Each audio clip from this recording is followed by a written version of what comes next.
My name is Claire Donovan. I am 27 years old, living in Asheville, North Carolina, and I have finally reached the breaking point with my neighbor, a man whose selfishness and arrogance have turned my quiet street into his playground for disrespect. This is not some petty spat about parking. This is the unraveling of someone who thought he could get away with trampling over everyone else's boundaries. I'm going to tell you a story about what happens when patience runs dry and revenge is not just delivered but savored, piece by piece, until the offender crumbles under the weight of their own hubris. Comment below where you are watching from and subscribe to Brutal Revenge Stories so you never miss the next fierce revenge narrative. You see, my neighbor, let's call him Eric, was your classic city bro. Tall stature, self-absorbed swagger, and a spine made of noise rather than steel. The type who parks in front of my driveway like it's his personal valet spot, as if the rules everyone else follows simply do not apply to him. He does his cologne rituals like an actor preparing for opening night while my car sits trapped behind his crusty silver sedan, a prison without bars, but just as confining. Weeks of polite notes. Please don't block my driveway. Kindly park elsewhere. Face-to-face nudges and cautious requests, all ignored, laughed off, or met with that smug, "I'm just here for a bit" refrain. The bit was hours stretched into a cruel joke at my expense. We all know the type. They believe time bends around their schedule, a god among mortals who need not respect the rules or even common decency. It started small, just a hint of inconvenience that I tried to ignore. But day after day, the blockage chipped away at my patience and sense of dignity. Last Monday was the climax. I return home after a long shift, only to find Eric's silver beast parked directly across my driveway entrance, blocking me in again with that smug little grin behind the tinted windows as he primps himself for some date night. That was my last ounce of tolerance collapsing. No warnings, no notes. Just a call to the local tow service, dispatching them to drag his car away without ceremony while he was still likely in his apartment, unaware his chariot was about to vanish. 50 minutes later, as I quietly sipped my beer on the porch, a figure appeared on the sidewalk. A girl, all eyes and nerves, acutely dressed for a date. She approached Eric's door and knocked. He emerged with a confident grin that evaporated quicker than morning, missed the minute his gaze fell on the empty space where his car should have been. Panic, confusion, frantic searching all on display. The girl's face twisted into disbelief as I stood beside them and said plainly, "If you're looking for your car, it got towed. You were blocking my driveway. Again." The bravado drained out of Eric as he sputtered excuses, but she just shook her head and said, "Wait, you parked in front of his driveway." Then, with a sting sharper than any insult, "Wow, that's trash." And she walked away. Eric's ego, once towering, collapsed into an embarrassed ruin. From that night on, no more blocked entrances, no new girls coming home after dates. His confidence was shattered. But that was only the opening move, and I intend to play this game until his entire world unravels in front of everyone who ever smiled or winked at him. It is time for a plan whose complexity matches his arrogance, a campaign of brutal revenge that will burn him to the ground socially, financially, and emotionally. I want him to wake up every morning doubting everything he once took for granted, his pride, his reputation, his very sanity. This is just the beginning. From the moment Eric's car disappeared that night, I knew my victory was only partial. Gloating over one tow job, one ruined date, felt good but fleeting. His smirk might have dimmed temporarily, but men like that rarely concede defeat so easily. If I wanted my revenge to be truly brutal, meticulous, and mercilessly effective, I would have to go far beyond surface-level payback. Eric wasn't just a nuisance blocking my driveway. He was a man who thrived on power, control, and ego. I needed to dismantle those pillars one by one until all that pride was ground to dust beneath him. The night that tow truck drove off with his car, I began what I called Operation Silver Ruin. My first step was to gather intelligence because revenge without precision is just knee-jerk retaliation. For a week, I became a ghost on the street, watching, listening, collecting data on Eric's habits, friends, work, and vulnerabilities. I noted his schedule, his regular hangouts, and especially any social media footprints he might have left carelessly exposed. It quickly became apparent that Eric was lucky in some ways. His social circle was mostly superficial, full of people as self-absorbed and shallow as he was, which meant his reputation was fragile, easily shattered if the cracks appeared enough. I began by exploiting his one soft spot, his image. So many times he flaunted that silver sedan like it was a symbol of success and effortless charm, but I saw it for what it really was, a rusting cage fueling his sense of entitlement. The following day, I hatched a sneaky plan that would cut into his social capital, the currency that fed his arrogance. I anonymously contacted his workplace. Eric worked at a small tech startup downtown, a place where reputation and perception were everything. I sent a carefully worded email to HR, detailing numerous anonymous complaints about Eric's unprofessional behavior, showing up late, inappropriate comments to colleagues, and misusing company resources. None of it was explicitly false, just exaggerated and twisted. I knew HR would have to investigate, and Eric would be put under a microscope. Then I moved on to the public side of his life. Under the cover of early morning fog, I plastered flyers on neighborhood bulletin boards and lampposts, a striking picture of his crusty sedan with bold letters underneath. Warning, habitual driveway blocker. Respect your neighbors. It was anonymous enough to cause whispers, but blatant enough for anyone who knew him to connect the dots. On social media, I created a fake account posing as a disgruntled former friend who claimed Eric was nothing but a user and liar, posting screenshots of fabricated messages showing him begging for money and throwing fits when refused. The posts had just enough internal consistency to seed doubt, but no direct proof he could easily refute. Meanwhile, I didn't stop watching. One afternoon, I spotted Eric slipping away to a nearby cafe, phone in hand, scrolling nervously. That gave me a new idea: psychological warfare. I knew Eric relied heavily on his phone for both his social and professional life. Over the next few days, I started leaving subtle clues everywhere: in his mailbox, taped notes by his car, even a bumper sticker on his precious sedan that read "Tow at your own risk." But it wasn't just childish graffiti. I escalated to more insidious tactics, small disruptions to his online presence, like signing him up for newsletters he never wanted, having strange packages delivered to his home address, or subtly sabotaging his dating profiles by reporting them repeatedly to Tinder support under fake accounts. The social shaming was slow poison that gnawed at his confidence. The real game changer came when I hacked into the security camera network of our street, not by breaking in, but by finding a vulnerability in one overlooked camera connected to Eric's building. I started manipulating the footage so he'd think someone was watching him constantly. He walked to his car looking over his shoulder. He paused before answering his phone. At night, I'd use his own reflection in windows to cast shadows behind him, making him catch glimpses of movement where there were none. A growling paranoia began to take hold. I overheard one of his friends joking at a bar that Eric had started locking his door twice, checking for cameras everywhere, muttering about being watched. Exactly the level of anxiety I wanted. As Eric's unease grew, so did my campaign's reach. I discreetly inserted myself in his social circle, presenting as a casual acquaintance with no obvious poker face. With a calculated charm, I spread subtle rumors about his unreliability and uglier character flaws that I invented or exaggerated. I wasn't just breaking him down from the outside, I was infecting the core of his social network. Invitations to hangouts silently dried up. His usual group texts excluded him. People spoke over him, glanced away when he arrived. Every slight was a needle, poking holes in his ego. But I saved the most devastating blow for last, a public humiliation that would forever stain his fragile reputation. I learned Eric had an upcoming community charity event where he was scheduled to give a presentation, an occasion he greatly coveted as a platform to boost his image.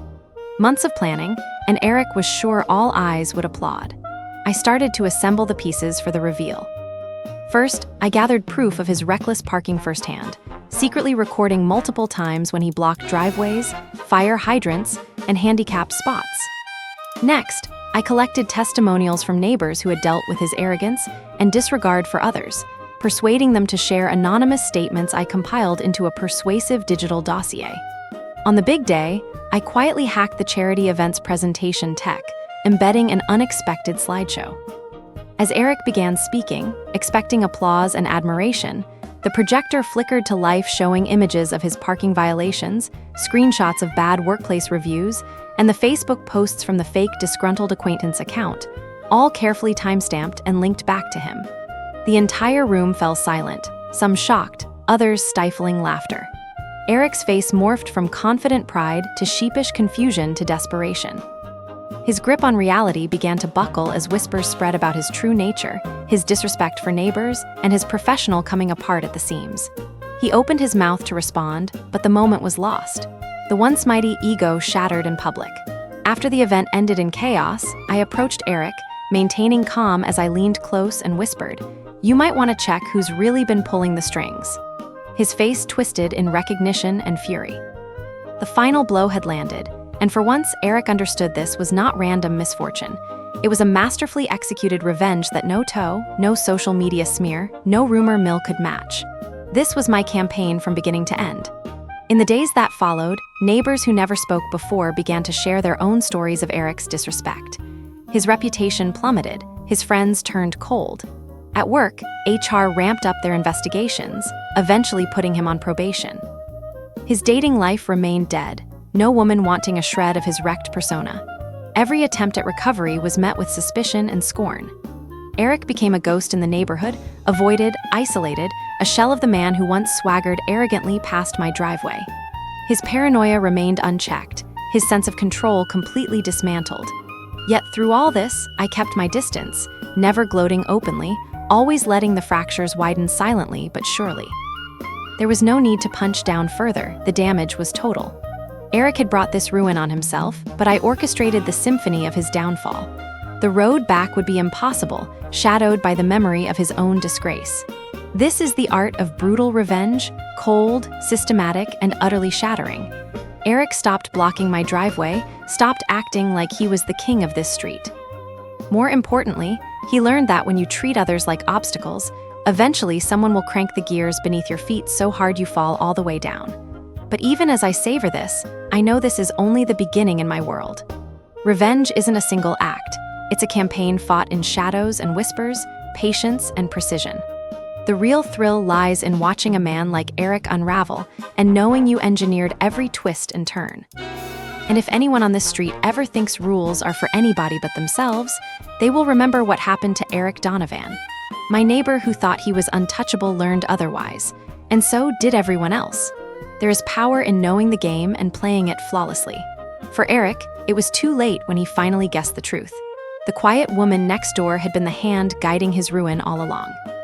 His ego destroyed, his social world dissolved, and his freedom limited, he now lives trapped by the very rules he once ignored, a fitting prison built by his own arrogance. And me, I've reclaimed my space, my peace, and lots more than just my driveway. But even as Eric fades, I watch and wait. Because when the next arrogant soul crosses the line, I have plenty more tactics, new battles, and darker schemes ready to ignite. Revenge is a relentless fire, and I am the flame that will keep it burning bright in Asheville's quiet streets. After Eric's public humiliation at that charity event, the one he'd counted on to boost his standing, the ripple effects were immediate and unmistakable. His once bustling social calendar emptied out like a ghost town at midnight. Friends stopped returning his texts, colleagues began shooting me wary glances when I passed them, as if they half expected me to be somehow responsible. I knew I'd sowed deep seeds of distrust, and that was exactly where I wanted them to take root. Eric himself became a recluse, a shadow lurking behind blinds and locked doors. But I wasn't done. No, if I wanted my revenge to be truly brutal, its pain had to be drawn out and carved into every inch of his life in the neighborhood and beyond. The psychological warfare I had begun was now transformed into a calculated blitzkrieg.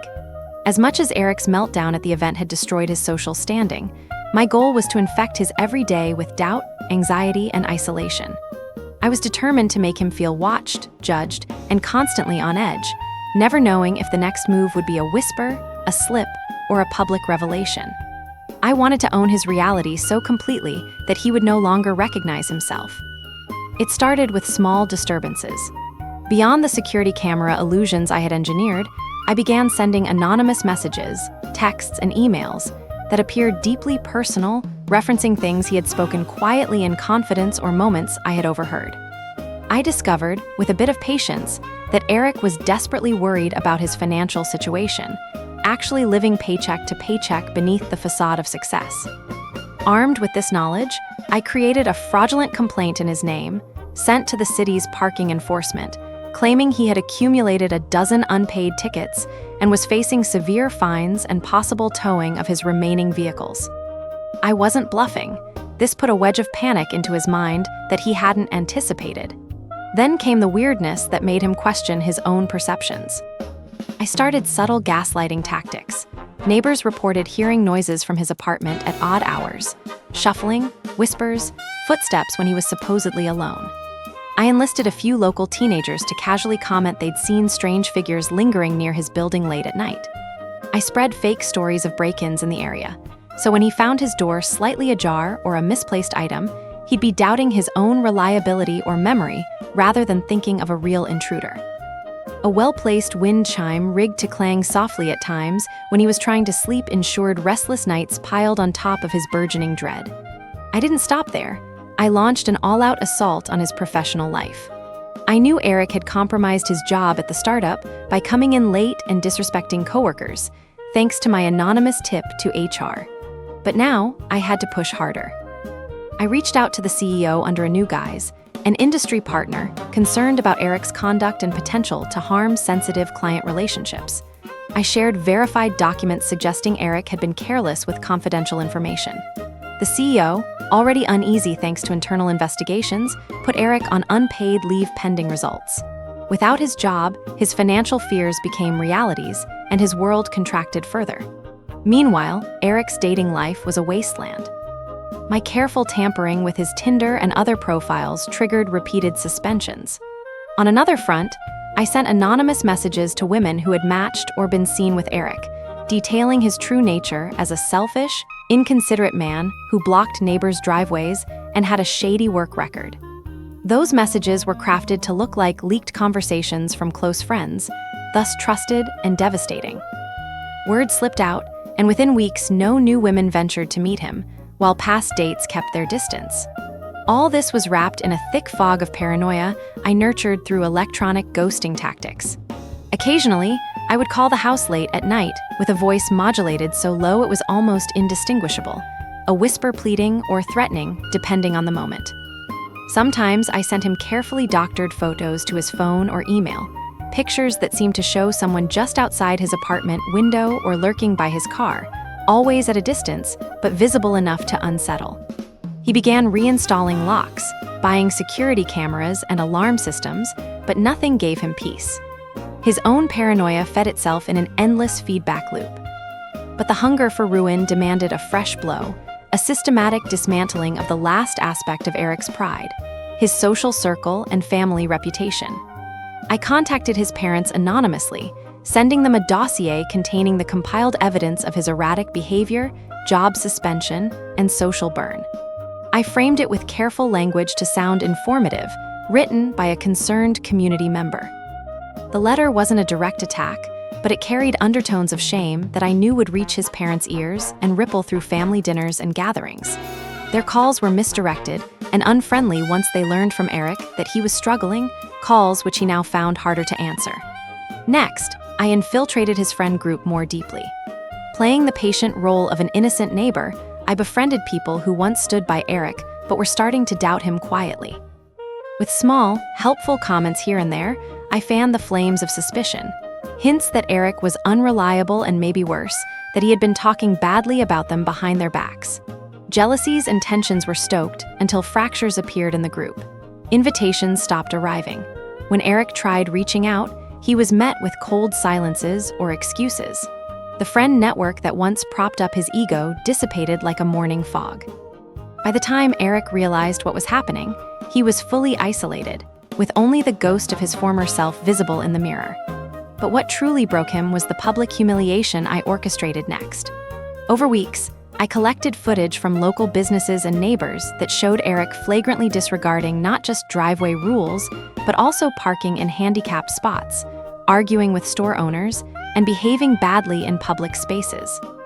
At the same time, I compiled his curated social media posts that portrayed him as a successful, charming man, an image that was now spectacularly at odds with reality. I leaked all this to the local news station under the cloak of an anonymous tip, framing it as a story about entitled residents disrupting community life. The story ran on prime evening broadcast, including video clips, screenshots, and interviews with neighbors who spoke about Eric's selfishness and disrespect. The news anchor ended with a pointed note about accountability and respect in shared spaces. The entire town saw Eric for what he was. At work, his suspension transitioned into termination, all because of the evidence I had quietly supplied. His reputation was now fully public. Businesses were reluctant to partner with him, his social media profiles abandoned and derided. In one final act of strategic cruelty, I ensured the news story was sewn into Google's top search results for his name. Social death sentence. Once the media exposure was complete, I escalated the personal war. I sent a collection of the embarrassing news clips and documentation to Eric's workplace email, his family members, former friends, and women linked to him over the years. The message was anonymous but unmistakably clear. His downfall was not a twisted accident or a series of poor decisions, but a precisely plotted campaign of ruin. Evidence wrapped in cold logic, destroying any hope for denial. In response, Eric's paranoia bloomed into sickness. He began locking himself indoors entirely, rarely seen even on the street. I heard through the grapevine that he was undergoing therapy, but even that couldn't patch the gaping holes in his confidence or social standing. Hate messages piled on from strangers who found him online, fueled by the story spread far and wide beyond Asheville's quiet streets. His family distanced themselves. His financial ruin closed in like a trap, tightening from all sides. Yet I stayed on the sidelines, never gloating openly. I wanted no chance for him to claim victimhood in public, no platform to spin my revenge into trivial gossip. Let Eric struggle in private, haunted by shadows that only deep, methodical revenge can conjure. On rare occasions, friends or neighbors would ask me if I was the source of this phenomenon, and I simply smiled politely, neither confirming nor denying. I wanted Eric to wonder endlessly, was this all a coincidence, or was someone orchestrating his collapse patiently, coldly, relentlessly? That question wormed its way into his every thought, an unseen specter choking his last shred of peace. Months passed, and Eric, once a near-mythical figure of arrogant confidence, was reduced to a cautionary tale whispered among neighbors. His driveway was never blocked again. The shiny car that had been his armor was gone, replaced with a battered bike he rode silently and alone, head down. Not a soul came knocking at his door, and he never attempted to reclaim his spot in social circles. I reclaimed my street, my driveway, and my sanity. But more importantly, I demonstrated that arrogance is a fragile house. When someone believes they can tread on everyone beneath them, sooner or later, there will be a reckoning. Mine was slow, surgical, and ruthless. Eric learned in the hardest way possible that no one is untouchable. And as I sip my coffee on the porch each morning, watching the sun rise over Asheville's mountains, I know one thing for certain. If anyone else dares to cross a line, if anyone else dares to think rules apply to everyone but themselves, they will feel the chill of my quiet, relentless justice. Revenge is a long game, and I am always ready to play. Even as months crawled by with Eric sinking deeper into his self-imposed exile, I knew my work wasn't truly done. Revenge, in its most exquisite form, is not a blaze that burns out quickly, but a slow-burning fire that consumes every corner of what once gave the target life and pride. Eric's world had shattered, yes, but I was determined to ensure those cracks would never heal, to drown him in an unending series of small, corrosive defeats that would gnaw away at his hope, his dignity, and ultimately his identity. After the public demolition of his reputation and job loss, Eric's contact with the outside world was fragile at best, but his psychological state was the true arena for my next moves. I began weaving a web so intricate that even Eric himself couldn't untangle it, blurring the lines between reality and nightmare, making every shadow whisper suspicion, every friendship a pretense, every quiet moment a battleground. One of Eric's biggest fears, which I'd uncovered during my initial intel phase but saved for later leverage, was the loss of privacy.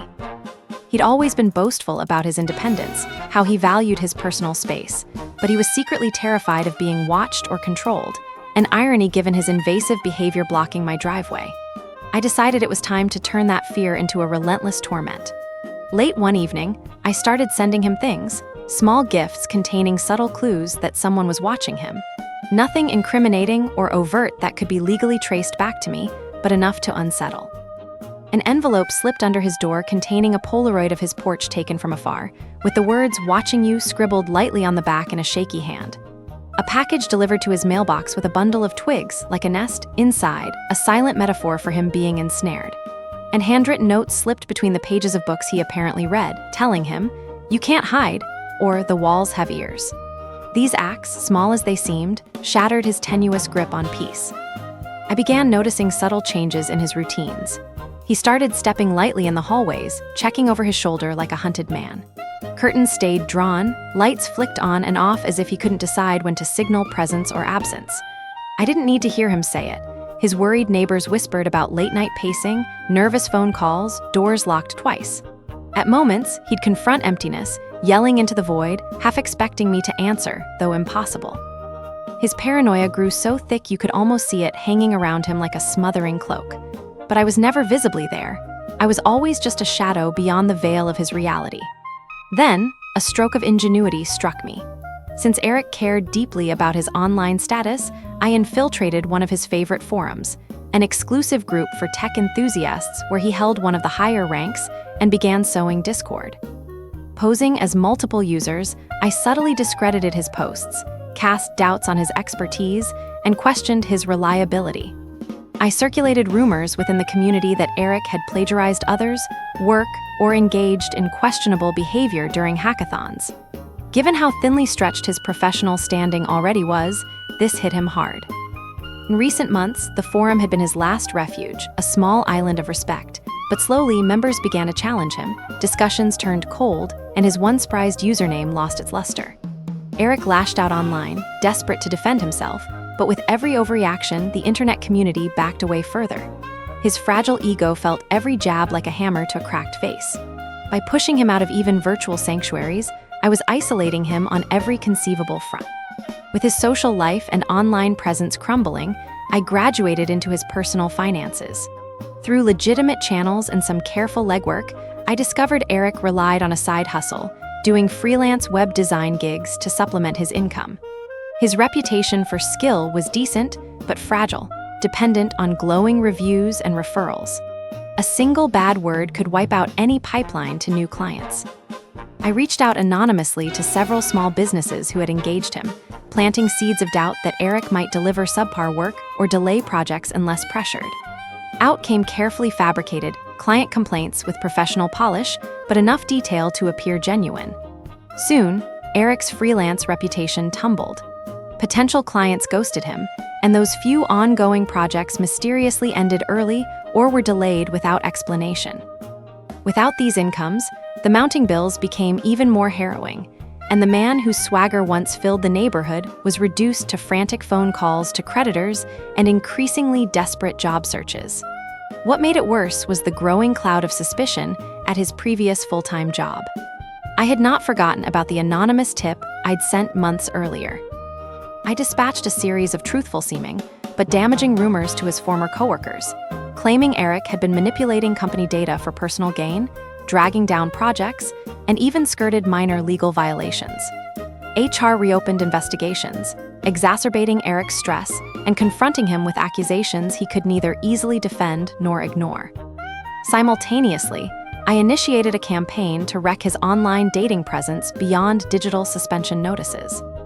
With a collection of photos he had shared with dates and social media friends, I created tasteful but damning collages and posted them anonymously to local online chat groups, along with fabricated but believable stories that detailed his selfish behavior, jokes about neighbors, and accusations of ghosting dates without explanation. Local women began to recognize the face from these posts. Vetting through a tainted lens became normalization. I even enlisted a few friends to role-play as former dates and leave public reviews on dating apps detailed with scathing and bizarre complaints about Eric's arrogance and lack of empathy. He clicked refresh on Tinder countless times, hoping for a match, a message, any sign of connection. Instead, silence. The woman from the first disastrous date never came back, and almost no new ones appeared. His lonely messages piled up unread in digital voids. The humiliation was complete. I made sure Eric's paranoia escalated beyond just shadows and whispers. I began selectively tagging him in Instagram posts and tweets about neighborhood watch groups, complaints about inconsiderate parking, and posts about taking action against selfish neighbors. Every notification was a little hammer on his fraying nerves, compounded by digital footprints now impossible to escape. Eric's physical world mirrored his digital and social collapse. Without steady work and with a rapidly depleted bank account, he was forced to sell the silver sedan, the symbol of his arrogance, pride, and casual disrespect. I watched the distressed man haggle miserably with used car buyers, the sparkle gone from his eyes, the confidence smashed. By the time he was down to a bicycle, people on the street barely recognized the man who once blocked my driveway without a second thought. The invincible had morphed into a ghost. Yet even in these desperate depths, Eric was a tricky adversary. He tried to fight back, at first with anger, then with desperation. I'd hear from neighbors moments when he tried to post angry diatribes on community forums, attempting self-justification. Others told me about nights he banged fists on walls or slammed doors, at war with shadows only he seemed to see. His mind frayed as he oscillated between denial and acceptance. Still, I kept my distance. For revenge to be legendary, it must be invisible and relentless, not a show of force but a carefully orchestrated erosion. Eric's misery was my canvas, and every small act was a brushstroke of cruelty painted with cold intent. Then, the final crescendo of my campaign took form, a community-wide event centered on neighborly respect and safety. I volunteered to help organize it anonymously through neighborhood social media groups, framing it as a way to heal divisions caused by inconsiderate parking, noise, and antisocial behavior. The timing was perfect, and the event drew major local attention. Flyers went door to door, signs went up, and the event buzzed quietly but steadily for weeks. But this was no ordinary meeting. It was a strategic trap to expose Eric's last defense of his dwindling respectability. During the event, I arranged for anonymous neighbors and friends to share their experiences dealing with Eric's selfishness, disrespect, and paranoia. Testimonies were honest, sometimes biting, never exaggerated but always damning. Some even recounted incidents where Eric's paranoia had endangered others, like refusing emergency vehicles access or confronting people aggressively for perceived stalking. When Eric was asked to respond publicly, his face paled. The crowd's murmur grew louder with every detail he could neither deny nor excuse. His attempt at justification stumbled like a broken record stuck in denial. The event planted the final public nail in the coffin of Eric's reputation. He faced his neighbors not as a swaggering prince of arrogance, but as an outcast haunted by his own actions and the meticulously constructed campaign against him. In the weeks after, the neighborhood transformed. Eric's presence became a cautionary tale, whispered from porches and playgrounds. The man who once dominated the street with brazen entitlement was now reduced to silence and self-imposed exile in a small, unkempt apartment, constantly guessing who might be watching, who might be talking, and when the next spyglass would turn toward him. Though he never confronted me or suspected my hand outright, I watched as the full weight of orchestrated, brutal revenge crushed him quietly but completely. His life was a map of shattered hopes, fractured friendships, lost jobs, and mounting isolation. The final, poisoned fruit of his arrogance, an enduring lesson for anyone who believes rules exist only for others. As I sit on my porch now, the cool mountain breeze in Asheville caressing my skin, I realize something profound. Revenge is more than an act. It is a long, patient masterpiece requiring cleverness, timing, and dedication. Eric's demolition wasn't a single blow, but a campaign waged in whispers, shadows, and subtle strikes that left him broken physically, emotionally, and socially. So as my driveway remains clear, my peace restored, and my neighborhood healed, I ready myself for the inevitable, for the next arrogant soul who believes they can cross boundaries without consequences. And when that day comes, I will be waiting, patience sharpened and weapons poised. Because in the realm of brutal revenge, I am a master. A quiet storm no one sees coming, but everyone feels when it arrives. As the months stretched into a full year since that fateful night when Eric's silver sedan was towed away from my driveway, the neighborhood had taken on a different atmosphere, a kind of cautious harmony. My own life had settled comfortably back into a rural cadence, punctuated by the occasional smile from neighbors whose respect I'd won not just by standing up for myself, but by orchestrating a lesson in accountability that everyone could witness. Yet beneath that calm surface, I was always watching, ready to ensure the consequences of Eric's arrogance lingered like an unhealed wound. Revenge isn't a fire you start just to watch it flicker out. It's a wildfire you keep fueled until nothing but ash remains of the offender's pride. Eric, the man who once represented unshakable entitlement, had become a ghost of his past self. His movements were tentative, his interactions sparse and almost apologetic. The confidence that had once shoved doors open with entitlement was replaced by a near-perpetual slump of embarrassment and mistrust. But it wasn't just the public ruin that satisfied me. It was the quiet unraveling of Eric's world, the grinding fractures in every facet of his life that chipped away at his sense of self.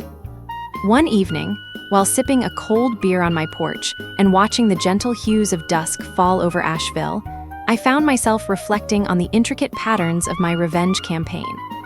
How each covert message delivered to Eric's paranoia, each couching of dirt in truth and fiction, all served to meet a deeper need, to ensure he could never rebuild the fortress of arrogance he had once built on the backs of others.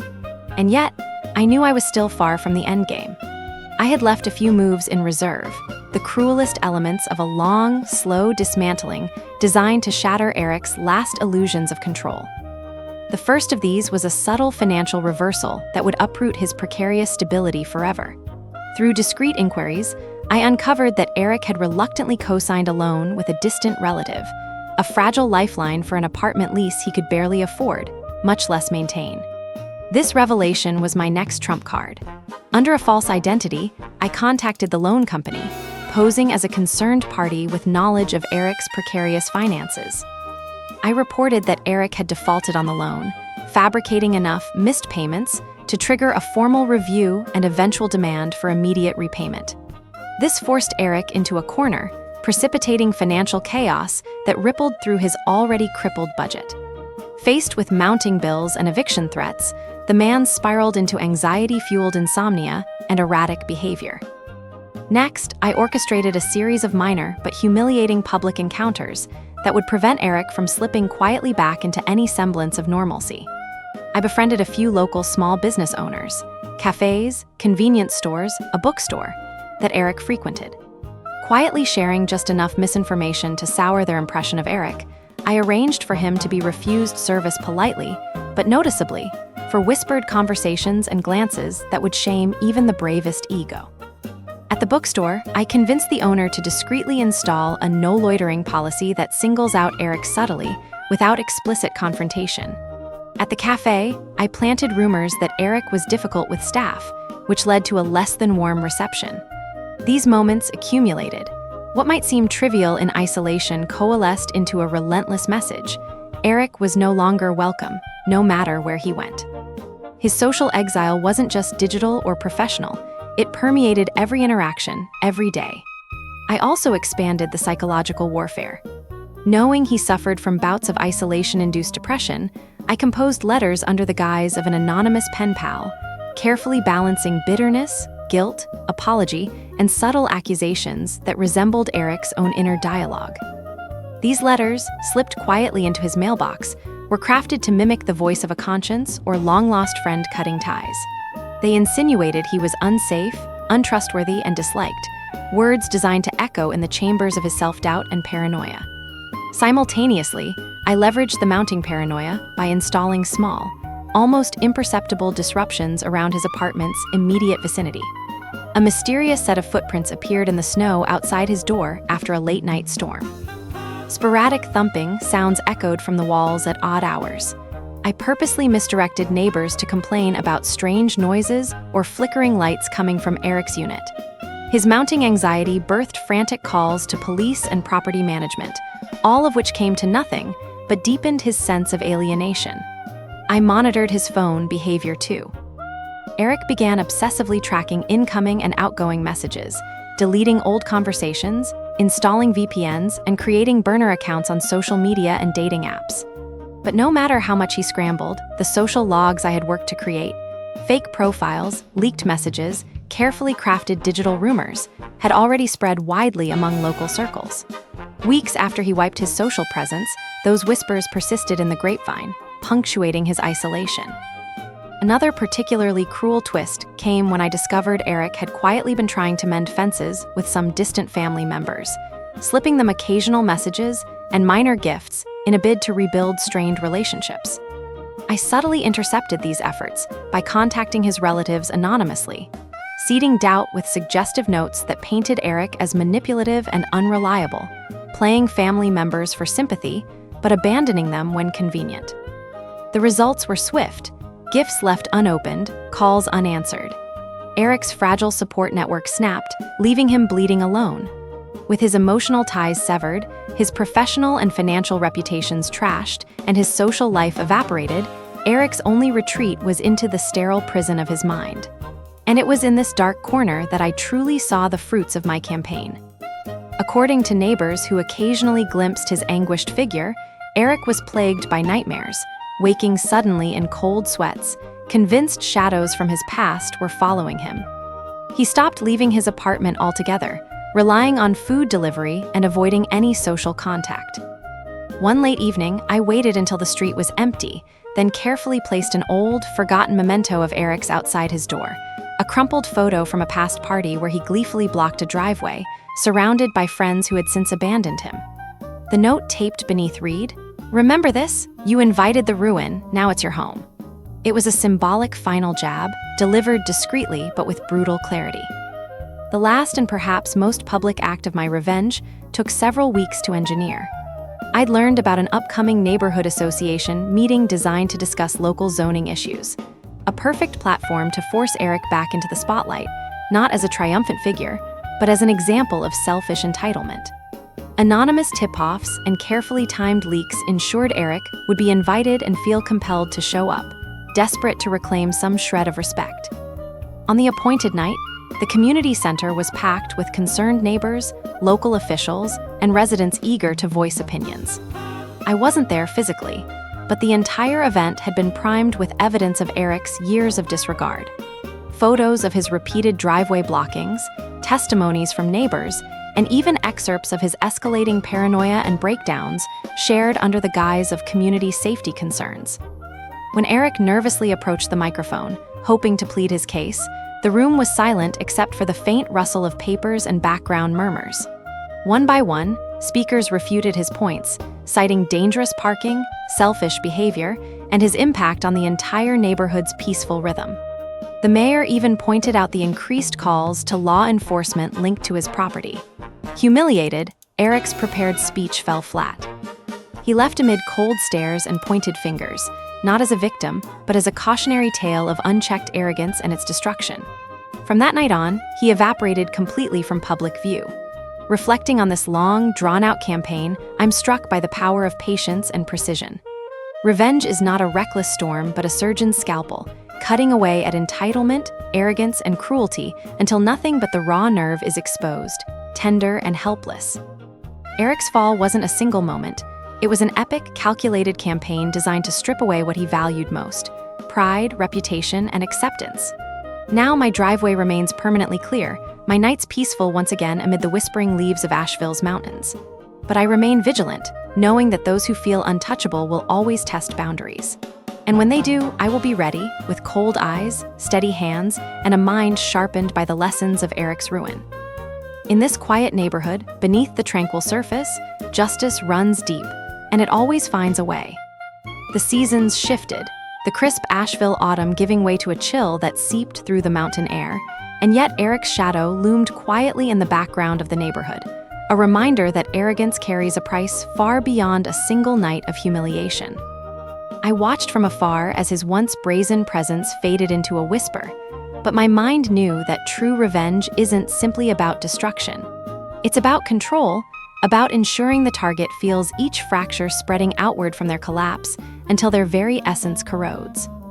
Eric's unraveling had already become the stuff of hushed cautionary tales among neighbors, yet I intended to prolong that reckoning, to stretch it until his downfall was so deep-rooted that no corner of his life would escape the fallout.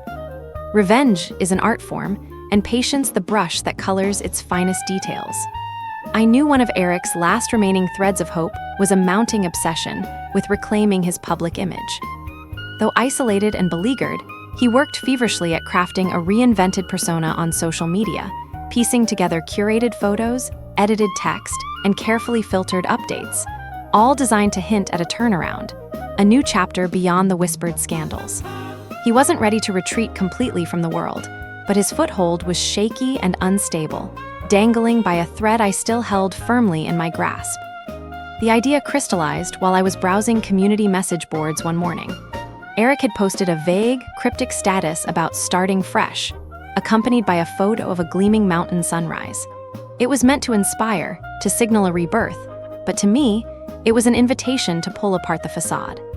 I launched a deep dive into his online attempts at reputation repair, discovering cracks and inconsistencies so obvious they could be exploited with surgical precision. I created multiple fake social media accounts posing as former acquaintances, coworkers, and dates, people who quietly but firmly dismantled his crafted narrative. To the public, these fictional insiders painted a portrait of a man still drowning in the same arrogance, deceit, and selfishness that had caused his downfall. They leaked private messages, detailed hypothetical bad behavior, and coordinated a flooding of skeptical comments beneath Eric's posts. With each new account weaving a consistent storyline, doubt fermented in his growing audience, smashing the fragile hope he tried to build. Parallel to this digital storm, I baited Eric's fragile paranoia further by escalating personalized messages. Through carefully masked phone numbers, I sent cryptic texts and voicemails that hinted at secrets others knew, names he didn't recognize, and events that never happened. The texts were crafted to mimic a stalking harassment, rhythmic and unpredictable, enough to set his nerves on edge without crossing legal lines that might trace the source back to me. For hours, he would agonize over who was behind them, curiosity and fear battling him with every ping. As Eric retreated deeper into isolation, I leveraged my local connections to put pressure on his scant social network. I engaged directly with neighbors he'd once wronged, subtly encouraging them to share stories of his selfish acts in subtle but public ways. A message at the grocery store bulletin board here, a whispered conversation at the park there, all painting his name in darker hues. Social ostracization is a slow burn, but once it ignites, the flames consume swiftly and devastatingly. Eric's attempts at employment were another vulnerability I exploited. He applied discreetly to various small companies, possibly sensing the urgency of financial recovery. With delicate precision, I sent tailored yet anonymous communications to human resources contacts, alerting them to Eric's prior professional misconduct, embellished but rooted in fragments of truth. Word traveled fast in Asheville's interconnected circles, and soon Eric found doors closed, interviews canceled, and polite rejections piling up, all without explanation. His desperate phone calls and emails to me, once neighborly small talk, turned to curt silences and avoidance. In his mounting desperation, Eric clung to one final vestige of pride: a patent application for a tech idea he'd bragged about years ago but never fully pursued. I learned through a chance connection at the local library that the patent office had scheduled an examination of his application, a slim opportunity for redemption if success was possible. But I had other plans. Through a well-placed informant, I learned that Eric's patent documents harbor technical flaws and inconsistencies, a fact easily exploited by competing applicants or legal adversaries. Quietly, I began nibbling at this weak point. I filed formal objections anonymously, arguing that Eric's application lacked novelty and had overlap with existing patents. Simultaneously, I seeded rumors in local tech circles, casting doubt on Eric's technical capabilities, painting the entire project as a vapor dream of a man who never truly grasped what he claimed to build.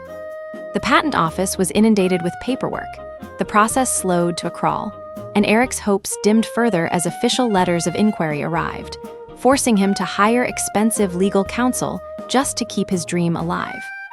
The stress fractured his remaining reserves of confidence, the fragile unity of his life fractured into 1,000 splinters.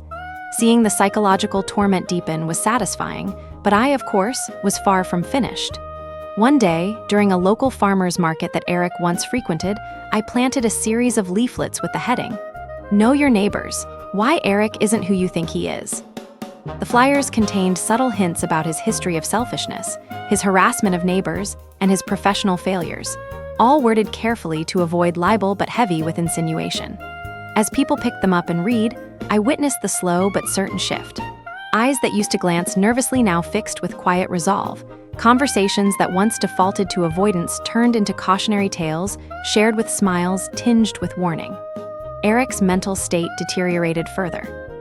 Reports filtered in of him talking to himself in hushed tones on the street, haranguing invisible adversaries, or flinching at innocuous noises. His apartment, too, degraded, piles of unopened mail, dirty dishes, curtains torn astray, all a physical mirror to the chaos unraveling within. Eventually, neighbors noticed he was crossing lines no one had expected, yelling at passersby, accusing neighbors of conspiring against him, threatening vague retaliation. Local authorities began monitoring his behavior, adding another layer of pressure. Knowing the delicate balance of legality and cruelty, I held back from any direct confrontation, but watched the self-destruction unfold with grim satisfaction. Eric was unraveling faster than I had imagined, lost in a turmoil of his own making, but nurtured by my calculated campaigns. The crowning moment came during the annual Neighbors Block Party, a community event Eric had once prided himself on attending with swagger and easy confidence. Invitations this time were sent quietly, with some locals explicitly requesting to avoid Eric's presence. News traveled, and I seeded more whispers that if Eric showed up, the crowd wouldn't welcome him gladly. Predictably, Eric appeared with an anxious, forced smile, clutching a bottle as his token contribution. The air was thick with tension. Old friends avoided his gaze, neighbors whispered in clusters. When a few brave souls confronted him, gently but firmly, about his past, Eric tried weak retorts, but no one bit. The social fabric that once lifted Eric up now pulled him down. I arranged through a fellow organizer to have the DJ play a track with a sharp, biting lyric about selfishness and loneliness, subtle but unmistakably personal.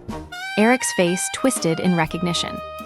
When someone handed him a copy of the local newspaper's recent coverage of his dismal reputation, there was no fight left, only the slow crumble, a man finally stripped of pretense.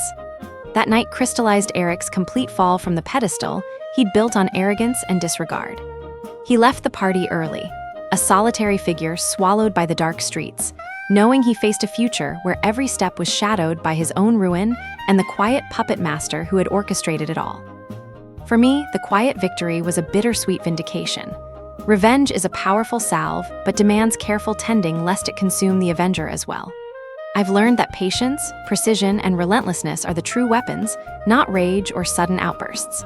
Eric's world was broken, piece by deliberate piece, his ego laid dust before the mountain winds of Asheville, yet I remain vigilant.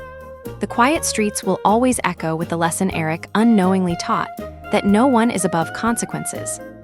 And when the next fool assumes rules exist for others but not them, I will be there, quietly fanning the flames of justice until their arrogance too collapses like a house of cards. Revenge is never just about retribution. It's about reclaiming balance, restoring peace, and proving that even the mightiest can fall when hubris blinds them to the power of patience and consequence. And in the mountain hush, I wait, ready to strike silently again. The long Asheville winter had wrapped the town in a quiet frost, the bare-branched trees standing sentinel over streets that felt emptier than ever since Eric's retreat into isolation began. For a while, I let the cold air calm the simmering embers of my carefully kindled retaliation. But revenge, I had learned, was not merely an act but a persistent campaign, one requiring patience, adaptability, and an unerring sense of timing. Eric's humiliation and isolation were well underway, yet I sensed the final, most devastating chapters still lay ahead, moments that would ensure he lived every waking second burdened by the consequences of his reckless arrogance. Eric had become a shadow in his own life, a man haunted by paranoia and regret, desperately clutching at the remnants of dignity he once flaunted so carelessly. While the public hit to his reputation was enormous, the slow psychological erosion I had engineered was far from over. He flinched at every unexpected noise. He avoided his own reflection, fearful of what he might see. And in the deepest recesses of his mind, I was the unseen force, unrelenting, patient, resolute. It was during one of my late-night porch vigils that I noticed Eric's pattern of nocturnal nervousness had intensified, how he would peek cautiously out of his window, seemingly expecting shadows to morph into threats. Quietly, I orchestrated a series of subtle but psychologically potent disruptions. A neighbor would casually mention hearing keys jingling outside Eric's door well past midnight. Another would comment on the faint but irregular tapping on Eric's windows during early morning hours. Not enough to be dangerous, but sufficient to unsettle completely. Meanwhile, I cultivated my network of informants, neighbors, local shopkeepers, and even delivery drivers, gently nudging them to report unusual patterns or behaviors from Eric. These small fragments of information fed into a narrative that Eric was unraveling. Property managers received discreet notes about noise complaints, mild disturbances, and increasing isolation. To Eric, it was as if a collective gaze bore down on him relentlessly, never blinking, never fading. Working in parallel, I maintained pressure on Eric's digital life. His attempts to rebuild online were aggressively sabotaged. Burner accounts I had established continued to surface with damning comments and leaked conversations. Every new dating profile was swiftly reported and removed for terms of service violations, complaints submitted under varied, credible-sounding aliases. His inbox was flooded with vague, polite, but nagging invitations to events and gatherings he wasn't part of, messages that never resolved, teasing with community and connection, but never delivering. Exhaustion crept into Eric's expression. The man I saw across the street on increasingly rare occasions looked years older, slumped shoulders, hollow eyes, and a twitch betraying underlying anxiety. His futile attempts to break free from the web of isolation only tightened the trap. One afternoon, I witnessed him stand hesitantly outside the neighborhood library, phone in hand, seemingly conflicted about entering or retreating. It struck me then how absolute his defeat had become. The constant, invisible pressure had obliterated both his pride and his peace. It was time for the next step, dismantling what he perhaps valued most, his last sliver of autonomy. Through painstaking research, I uncovered that Eric had been covertly using a car share service to get around town. The rusted bike he'd switched to wasn't sufficient for his needs, forcing him into rides he surely resented, but had little choice to rely on. I suspected this was one piece of his life he still attempted to control. With this knowledge, I coordinated with friends posing as casual users and drivers on the platform. They began leaving subtle, ambiguous, yet damaging reviews under Eric's profile, comments about being difficult, unresponsive, or oddly paranoid during rides. Some even recounted vague stories of him checking eyes constantly or flinching at shadows. The reviews snowballed, some leaving sarcastic remarks, others cautioning future drivers to beware of Eric's temper. Ultimately, the rideshare platform flagged his account for review, and soon after, Eric's access was suspended pending investigation.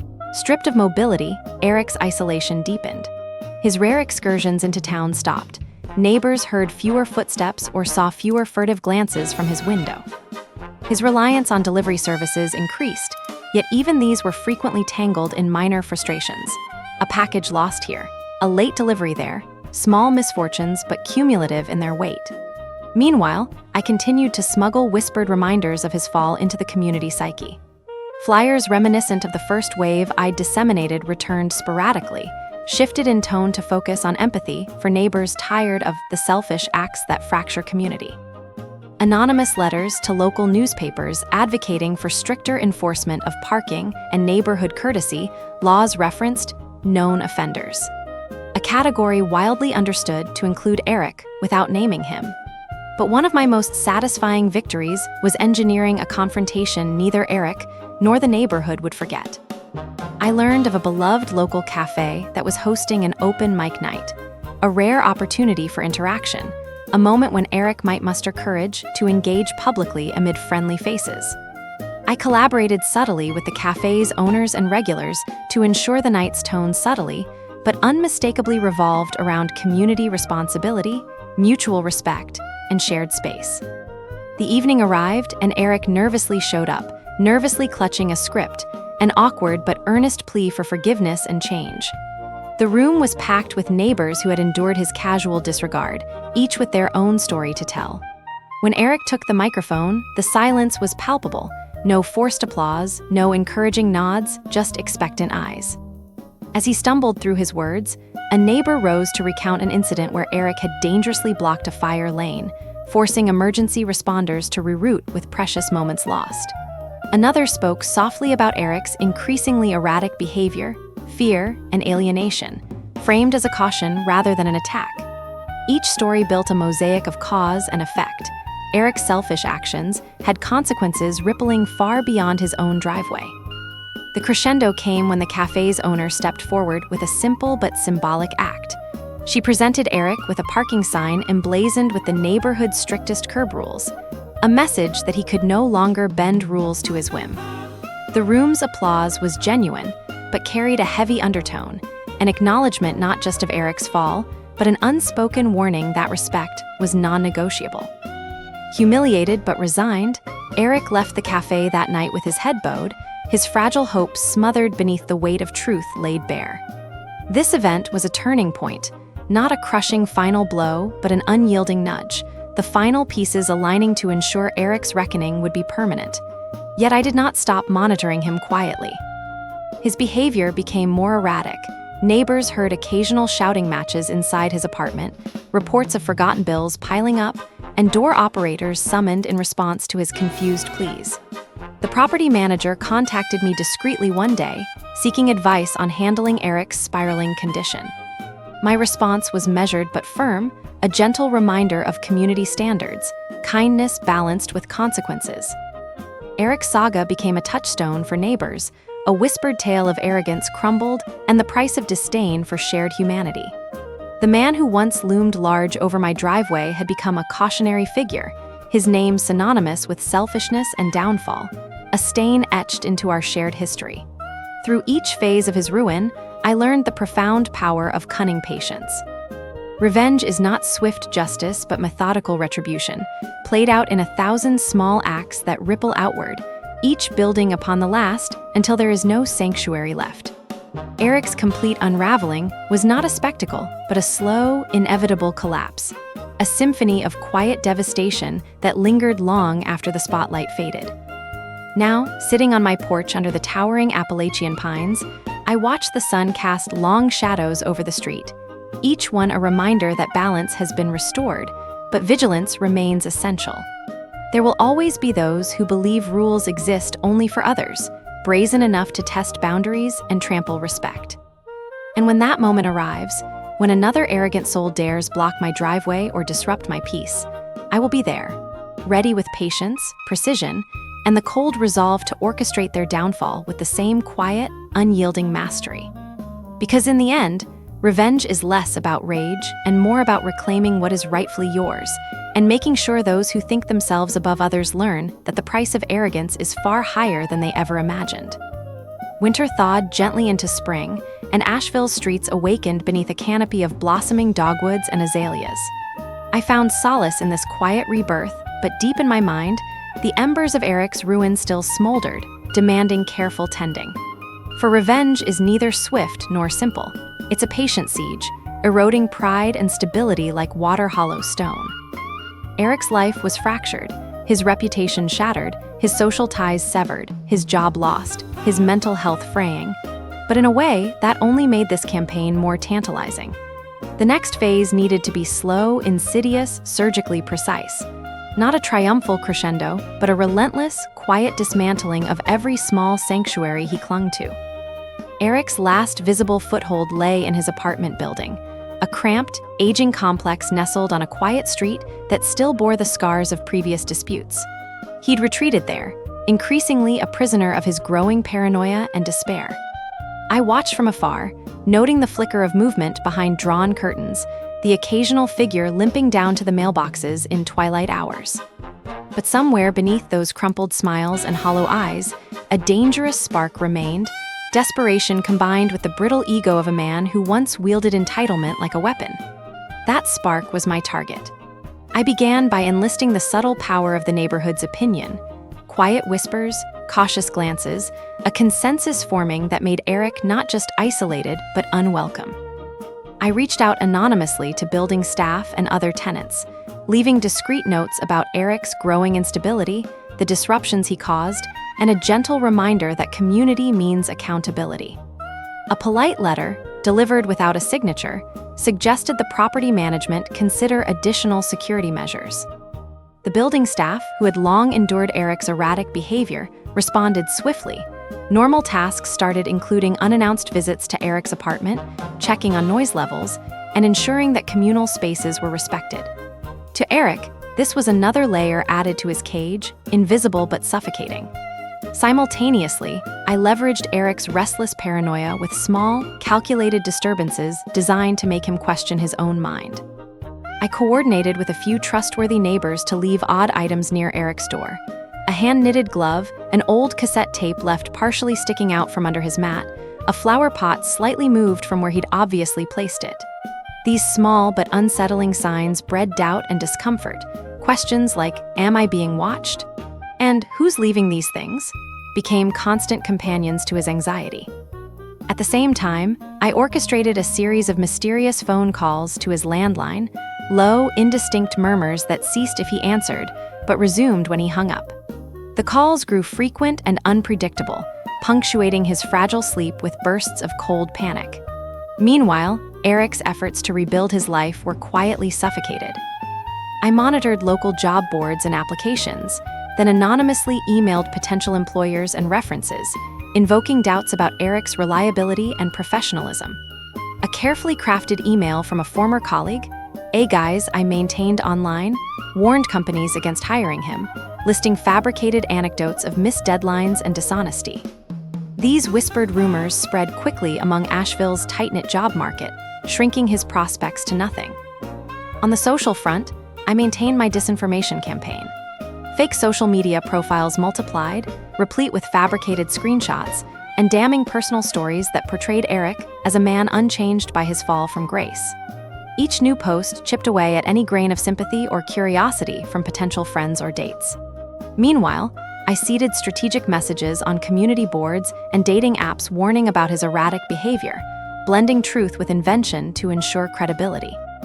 At the same time, I observed Eric's gradual breakdown in managing essentials.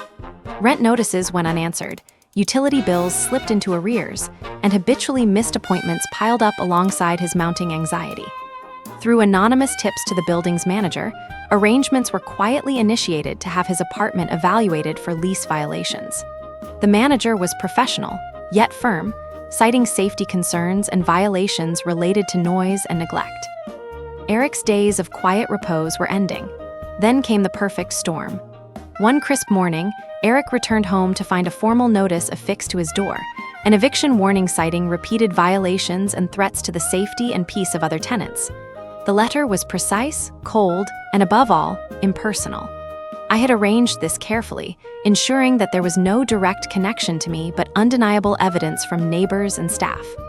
The blow was crushing, a forced accountability Eric could neither evade nor deny. With nowhere left to turn and his pride utterly depleted, Eric spiraled visibly. He stopped answering the phone, retreated fully into his apartment, and began picking fights with neighbors whenever forced into communal spaces. The building that had once been a sanctuary transformed into a prison, each routine interaction a minefield of tension and accusation. I was careful not to push beyond legal limits, just enough pressure to keep him cornered. Despite the domination of his surroundings, Eric tried one last desperate bid to reclaim some dignity. He applied to a community reintegration program run by the Asheville Social Services Office. Unknown to him, I had also crafted a dossier for their review, anonymously tracked reports detailing his erratic behavior, bouts of hostility, and neighborhood complaints. The program coordinator called me under cover of a community member concerned about safety and cohesion, seeking insight on Eric's stability. I painted a picture balanced with cautious concern, emphasizing community safety while suggesting Eric's struggles were deep and chronic, needing professional intervention rather than casual assistance. The response was a conditional offer, participation in counseling and behavior management required before any assistance with housing or employment. Another chain in the cage forged. As Eric faced mounting barriers, I pressed the social wound even further. An anonymous letter arrived at the hands of local neighborhood groups, warning residents about the risks of enabling problem tenants. Thinly veiled references pointing to Eric's name without direct mention. This seeded suspicion that curdled into avoidance. Invitations to local events where Eric might have crawled back were withheld. Volunteers cited concerns that went unspoken but understood. Throughout these months, Eric's mental health visibly declined. A concerned neighbor reported late-night episodes of shouting, doors slammed in frustration, and cries muffled behind closed walls. Once vibrant, Eric's corpse-like pallor and haunted eyes became his defining features. Rumors trickled that he had sought psychiatric help, but dropped out, overwhelmed by a swirling cocktail of isolation and burgeoning paranoia. In one final, deliberate act, I leveraged Eric's fractured state and public presence in orchestrating a community meeting explicitly centered around neighborhood safety and respect. But I shaped the agenda to ensure he would be called upon to answer for his past actions one last time. The flyer bore neutral language but carried undeniable weight, sent to every local mailbox with a note requesting attendance and engagement. The night arrived with a full house at the school gymnasium, a mix of neighbors, local officials, and community leaders. When Eric timidly took the microphone, the room's atmosphere was tense but civil. One by one, neighbors shared experiences and concerns, framing their accounts not as vengeance, but as necessary vigilance to preserve community welfare. Their words, laced with disappointment and empathy, unraveled the thread of Eric's badly patched self-image. As Eric mumbled weak defenses, the mayor, a stern but fair figure, echoed calls for accountability and reintegration only after proven commitment to change. The community's message was clear. Forgiveness was possible, but would require more than empty words or solitary attempts at redemption. Eric's slump deepened as he left the meeting, his shadow swallowed by the night. The path ahead for him was uncertain, marked by a heavy ledger of consequences and dwindling allies. His saga had become a public lesson on the price of selfishness and the slow, unforgiving justice wrought by relentless patience. Sitting once more on my porch, the lilac blooms scenting the night air, I felt the weight of this slow-motion vengeance settle into a quiet closure. Yet I remained alert. Asheville's streets whispered reminders that peace is fragile and must be guarded. I am ready for those who dare to think themselves above the rules or indifferent to their fellow neighbors, poised to wield patience and precision as tools of reckoning. Revenge is a landscape shaped by calculated shadows and quiet resolve, a dance around morality's edges that one must navigate carefully but decisively. And in this dance, I have learned that the most brutal revenge is the one that lingers, an invisible hand guiding ruin with the patience of mountains and the inevitability of rivers carving canyons. Eric Donovan's downfall was carved not by a single strike, but by a masterpiece of meticulous craftsmanship, a relentless unveiling of truth and consequence. His arrogance was the match, and I wielded the slow-burning fuse. Now, as dawn breaks over Asheville's quiet streets and the mountain winds stir the leaves, I know I reside not only in reclaimed peace but in vigilance. Because when the next line is crossed, when the next neighbor tries to trample my life with entitlement and disregard, I will be ready, patient, precise, and utterly ruthless, for kindness must be earned, and respect once broken must be reclaimed by any means necessary. The soft hum of early morning in Asheville carried with it a fragile peace, one I'd fought tooth and nail to reclaim. The trees along my street swayed gently, sunlight flickering between branches, dappling the pavement I could finally traverse without fear of obstruction. For a long while, Eric's silver sedan had been the symbol of everything wrong on this quiet road. Arrogance parked like a monument to entitlement, refusing to budge despite the fragile neighborhood harmony. But his ruin was far more than the disappearance of a single vehicle. It was a campaign, a surgical demolition of an ego, an existence, and the very foundation on which he stood. Every step in the dismantling of Eric was deliberate, layered like a fortress cracked stone by stone. The neighbors, once silently scornful, began to share stories behind closed doors, a collective murmur that amplified the truth behind those arrogant smirks and selfish acts. I watched this transformation not from the sidelines, but as the architect, quietly weaving threads of doubt, isolation, and exposure that would unravel the man cloaked in pride and self-importance. Eric's attempts to claw back his fractured reputation were pathetic in their desperation. Social media profiles were created and abandoned, dating apps refreshed weekly with no success, job applications sent into black holes of silence. Anonymous messages, carefully crafted and seeded through trusted contacts and fabricated accounts, painted him as unstable, unreliable, even dangerous to those who might have wished him well. They carried the unmistakable weight of someone who knew the man's flaws too intimately to forgive. His paranoia grew in ways no casual observer might guess at first. Letters slipped under his door claiming knowledge of his secrets, phone calls from unknown numbers that ended in silence, faint footsteps echoing outside windows long after midnight.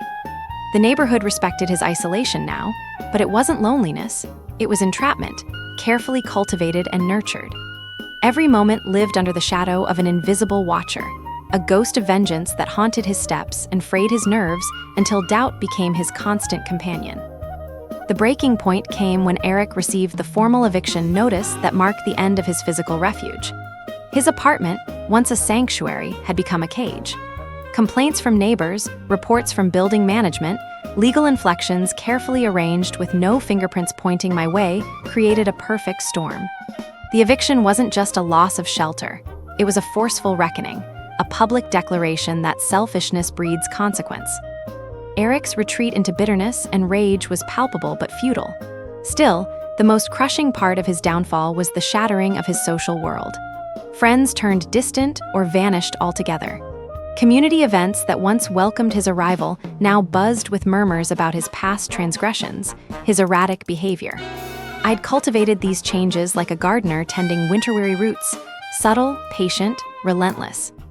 A block party marred by whispered warnings had driven Eric away into the night, the echoes of whispered judgment following his every step. Several times, I caught whispers of Eric attempting frenetic damage control, emails pleading for second chances at jobs, messages to ex-friends trying to rekindle bridges, even sorties into online forums where he tried to rebuild an image of a changed man. But everywhere he went, digital phantoms awaited. Fabricated complaints, fake personas accusing and undermining each word with invisible yet undeniable skepticism. His mental state deteriorated rapidly, isolated, haunted, defeated. Episodes of shouting into the void, frantic pacing, and visible despair became common neighbors' knowledge, prompting whispered concerns about intervention. Yet in his unraveling, Eric never knew how carefully every thread of his life was being pulled apart by hands invisible, skilled, unyielding. Even the smallest victory for him, a favorable word, a functional connection, a phone call from a family member, was drowned quickly beneath waves of doubt and withdrawal. He lived suspended in a fog of shame and self-loathing, caught in a cage of his own making, but locked by the relentless forces of meticulously applied retribution.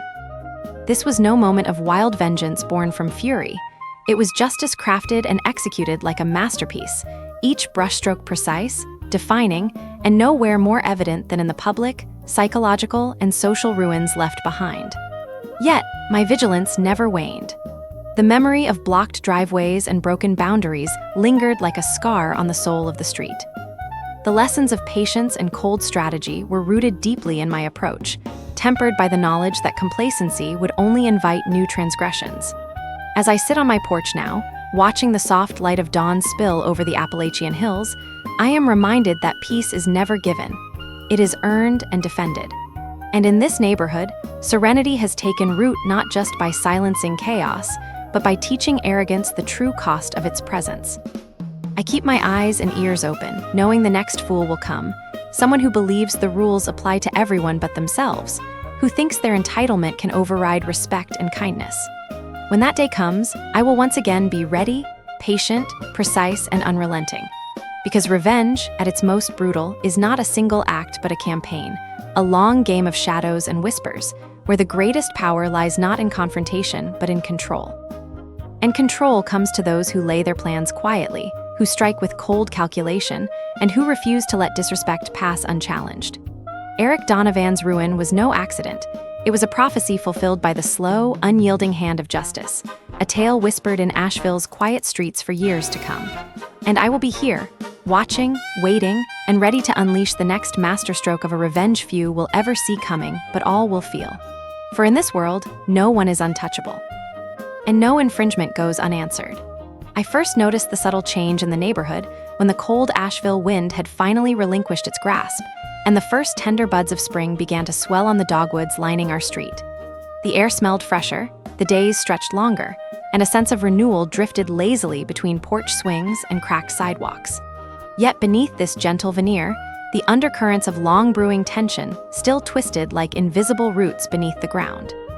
Eric's downfall had become something of a whispered cautionary tale, but his presence, or rather his absence, still haunted the community like a shadow that clung despite the brightest sunlight. Over the past year, the meticulously dismantled life of Eric Donovan had become a masterclass in slow, calculated retribution. A campaign not waged with tempestuous fury, but orchestrated like an unrelenting symphony of small cuttings and tight strangling knots around his life. Each action, each ripple, had been crafted with the precision of a surgeon. Blocked driveways, public humiliations, digital exile, social ostracization, financial ruin, and finally an eviction notice that tore the last physical tether from what he once thought of as his domain. All designed not just to punish, but to educate, to redefine the delicate social contract he had so repeatedly flouted.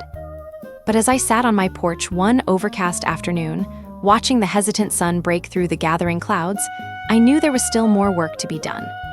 Revenge, I understood now with absolute clarity, was not a blaze that could be ignited and left to burn out, but a slow-burning furnace that demanded constant fuel and careful tending. Eric's ruin was close to complete, but his remaining flickers of hope, the fragile tendrils of pride and bitterness still clinging inside that shrink-wrapped shell of a man, needed focused extinguishing. Only then could I claim the neighborhood truly healed and the lesson indelibly learned. My first move in this next phase was one that required patience and subtlety, undermining Eric's already fragile grasp on his immediate surroundings, the crumbling fortress of his apartment complex, where his retreat into despair had become more visible with every passing week. This place, his last refuge, was both prison and mausoleum, a cramped space cluttered with unpaid bills, brittle hope, and mounting silence. I began by quietly recruiting the sympathy and cooperation of building staff and a few neighbors who had quietly loathed Eric's erratic, selfish behavior over the years, but had lacked the voice or courage to take action. Through carefully worded anonymous notes and phone calls, I alerted management to recurring disturbances, noise complaints, doors slammed in rage, suspicious activities late at night that made others uncomfortable. The property manager, a sharp-eyed woman named Linda, took these reports seriously. Her visits to Eric's unit increased, each time reminding him that the community expected calm and respect, or there would be consequences. The pressure mounted slowly but unrelentingly. At first, Eric tried to argue, to deny, perhaps even to mask his growing anxiety beneath rehearsed civility, but the walls were closing in. Simultaneously, I orchestrated a low-grade campaign of subtle psychological warfare. Through strategic placement of objects in the hallway, an old scarf draped over a railing, a half-burnt candle abandoned near the exit, a stray handwritten note with the question, "Are you really alone?" I fed his paranoia.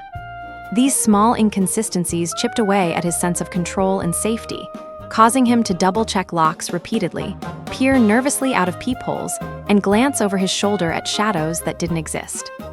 I also had friendly neighbors mention casually that strange noises had come from Eric's unit late at night, leaving a trail of whispered rumors like breadcrumbs leading the rest of the building to quietly distance themselves.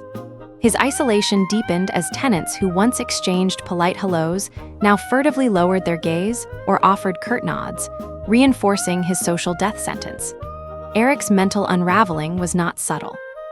One evening, a neighbor reported a harrowing episode where he slammed on their door, outrage turning into incoherent pleas for help, or revenge, it was hard to tell, and then vanished into the night. Property management involved social services, prodding Eric toward counseling and intervention, but his pride and paranoia kept him barricaded behind a wall of denial and fear. While eroding his physical sanctuary, I maintained the assault on his financial and professional fronts. Anonymous emails to every potential employer Eric contacted revealed a litany of concerns about his character and reliability, half-truths embroidered with fabrications, inhibiting his employment prospects. Business owners with connections to Eric received subtle warnings about the risks of associating with someone of his tarnished reputation. As a result, interviews dried up, calls went unanswered, and Eric's attempts at employment became exercises in futility. His online life was hardly better. I had long ago seeded numerous fake accounts that haunted his digital presence, posting damning, insider stories, recounting fictional betrayals, fabricating screenshots of poorly conducted conversations, and generally fostering an aura of distrust and instability. Each social media attempt Eric made was met with swift, coordinated attacks, suspended profiles, shadow bans, reports of harassment, and a steady drip of disparaging comments and messages that eroded any hope of rebuilding social ties. His dating life was effectively dead, with potential matches turning away after encountering the carefully orchestrated digital skepticism.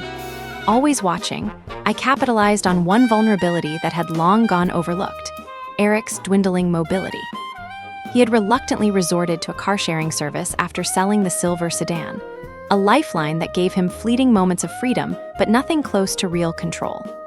I subtly invited several drivers of the service, friends in reality, or personas I controlled online, to leave negative reviews and cautionary anecdotes about rides with Eric.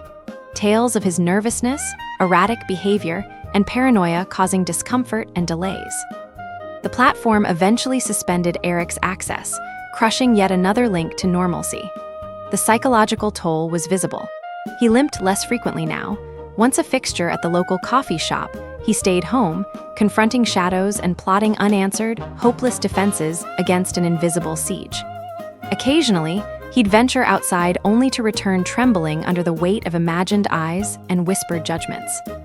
As the isolation deepened, I set my sights on one final triumph, an event that would force Eric back into the public eye, not as a man seeking redemption, but as one held accountable. Through quiet connections, I helped spread word of a neighborhood meeting designed to discuss increased community standards, respect for parking laws, noise ordinances, and neighborhood safety. The invitation was neutral but inescapable, sent to every resident with a note encouraging attendance. On the night of the meeting, the gymnasium was filled with a sea of familiar faces, neighbors tired of silent frustration, local officials summoned to enforce peace, and community leaders who genuinely sought healing. Eric arrived under the weight of expectation and fear, his steps faltering as the room's atmosphere thickened. One by one, neighbors took the floor. Their voices were calm but firm, recollecting instances where Eric's selfish parking had blocked emergency access, where noise and paranoia had fractured trust, and where his behavior had chipped away at the fabric of community. These moments were not accusations, but honest expressions of impact, turning the spotlight inescapably on Eric's role in the neighborhood's collective pain. His response was weak, a hesitant acknowledgement fraught with defensive mumbles and plotting justifications that crumbled under the steady gaze of those he had wronged. The mayor, a poised woman known for her fairness, spoke last, reminding all present that accountability was essential for cohesion and offered Eric a path forward, but only with demonstrated effort and commitment over time. The meeting closed with quiet applause, an unspoken consensus settling in the air. Forgiveness was possible but contingent on change. For Eric, that was a door most unlikely to open. The man who had once ruled the street with entitlement and arrogance now shuffled away, a figure diminished but no less burdened. Months of slow, brutal erosion had stripped him of pride, reputation, community, and home. He was no longer a towering presence but a cautionary tale, etched into local memory, of what happens when selfishness goes unchallenged. As I sit once more on my porch, the cool mountain breeze brushing against my skin and the scent of blooming rhododendrons filling the air, I feel a quiet satisfaction. The neighborhood is healed not by anger but by measured justice.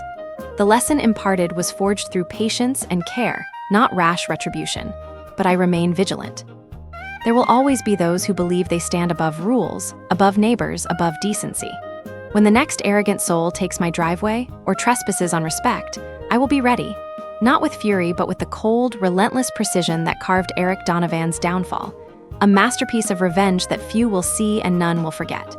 Because here, in Asheville's peaceful streets beneath whispering trees, respect is non-negotiable, and I am the quiet force ensuring it remains so. I remember the exact moment I recognized that Eric was utterly broken. It was a chilly spring morning in Asheville, the kind of day where the mist hangs low over the Blue Ridge Mountains, blanketing everything in that eerie, muted silence that prefaces storms or revolutions. I was sitting on my porch, nursing a hot brew, when I saw him stumble out of his apartment building. His shoulders were slumped, eyes cast down, the weight of defeat etched deeply on his face. His once invincible swagger had disappeared, replaced by a hesitant shuffle, almost as if the ground beneath him had become unfamiliar and hostile. It wasn't just his posture or his vacant expression. It was the surrender in his entire being that confirmed my work was nearly complete. This was the man who had blocked my driveway one too many times, who thought rules were for other people, who prided himself on his arrogance and entitlement. Now, he was a shell. But that moment, the quiet acknowledgement of Eric's ruin, wasn't the end of my journey. If anything, it was the beginning of the final chapter. Revenge isn't a single act, it's a sustained campaign. Like a cancer that spreads slowly, infiltrating everything he held dear, I had to make sure every last fragment of his ego and control shattered to dust. Eric's fall was spectacular, but I wanted it to be total. No hiding spots, no illusions of recovery. His entire life had to feel the cold, calculating precision of my grudge. The spring unfolded with each day layering new damage to Eric's already crumbling world. I was acutely aware that he was a man grasping for stability in a whirlwind of doubt and isolation. The severing of his social ties, the collapse of his digital persona, the loss of his job, and the eviction notice that forced him from his apartment left him homeless in every sense. But he clung desperately to faint threads, occasional asylum at a friend's house, short stints of odd jobs, the faint hope of clearing his name online. I couldn't let those threads pull his life back into some semblance of normalcy. I directed my efforts with surgical precision at these faint glimmers. When Eric tried to reconnect with neighbors, I planted small stories of his past unreliability. A casual, remember what happened with the fire lane. Here, a whispered, I don't trust him anymore there. Through anonymous social media accounts and carefully positioned messages on local forums, I spread tales of his inconsistency, his volatility, and his toxic paranoia. It wasn't outright lies, no need for legal jeopardy, but enough half-truths and innuendos to erode any goodwill that might have been left. Eric's feverish attempts to rebuild his digital presence were met with immediate sabotage. Fake profiles would report his accounts. Fabricated bad reviews would flood his gigs on freelance platforms. His emails were bombarded with forgot password requests, friend requests from non-existent people, subtle phishing emails designed to frustrate and confuse without triggering outright alarm. Each failed login and rejected application built on his growing sense of helplessness. When he tried to find work, anything to regain some kind of footing, I anonymously contacted the employers. I sent carefully crafted critiques of his professionalism, underscoring concerns about his reliability and temper. Each time, doors closed a little tighter, with polite apologies early in his applications. The quiet rejections piled up behind him like a wall. His meager social circle evaporated too. I nudged former friends and acquaintances with questions and invitations cloaked in concern, only to hear increasingly firm refusals. I seeded discord among them with fabricated whispers. He badmouths everyone when they're not around. He's too unstable to trust. I caught him spreading lies. Their alliances crumbled like dry leaves. When Eric called, I made sure voices had shifted from cordial to indifferent and finally to cold refusals. Understanding his growing dependence on rideshare services after selling his car, I turned my attention to his fragile mobility. I coordinated with drivers, some friends, some accounts I controlled, to leave negative feedback describing difficulties with Eric's erratic behavior. Last-minute cancellations, paranoia about pickup spots, and intrusive questions. These reviews accumulated fast, prompting the rideshare company to suspend his account for an unspecified period. Without a car, without reliable rides, Eric's movements constricted further, feeding his descent into isolation. Meanwhile, I intensified the quiet psychological siege. One morning, a hand-painted sign appeared across the street from his temporary residence. Respect others' spaces. It wasn't incendiary or direct, but anyone who knew Eric would read his name between the lines. Notes of thinking of your neighbors slipped under his door. Strange packages arrived, a box of old, withered flowers, a cracked clock set to 3:15, a split pine cone. The symbolism, a timed ending, decay, broken potential, was subtle but deep enough to seed paranoia. The phone calls continued, silent, breathy exhalations on the line that ceased when answered. Sometimes, when Eric returned from a market run, his door was slightly ajar or a picture frame nudged askew. Neighbors passing his residence started commenting on shadows glimpsed through curtains, faint muffled cries late at night. These murmurs fed his fear until his self-imposed exile intensified. Then came the freezing rain, the bitter clear nights when the neighborhood was otherwise empty save for flickering porch lights and distant sirens. I orchestrated a midnight intervention, a quiet gathering of neighbors expressing concern. They delivered an unspoken message that while he was no longer a menace, he was no longer welcome. Formal eviction proceedings were in process, managed by the building management and legal authorities, all carefully nudged by anonymous tips and documented disturbances. Eric's response was a slow unraveling. His appearance grew more disheveled. His voice, when heard, cracked with desperation or frustration. He moved less and muttered more. Phone calls dwindled to silence. Rumors circulated about his failed attempts at therapy, the isolation growing like a physical malaise. But still, he hadn't touched bottom. For my final move, I needed a moment of public reckoning to etch his ruin into the collective memory. Months ago, I engineered a neighborhood meeting to discuss local respect, order, and mutual responsibility. That night, I arranged for Eric to be invited, not as an honor, but as a warning. The gymnasium was packed with neighbors, community leaders, and city officials. Eric arrived nervously, fidgeting, his voice barely a whisper as stories of his parking infractions, disruptions, and personal breakdowns echoed from the podium. Faces once indifferent now focused with sharp judgment.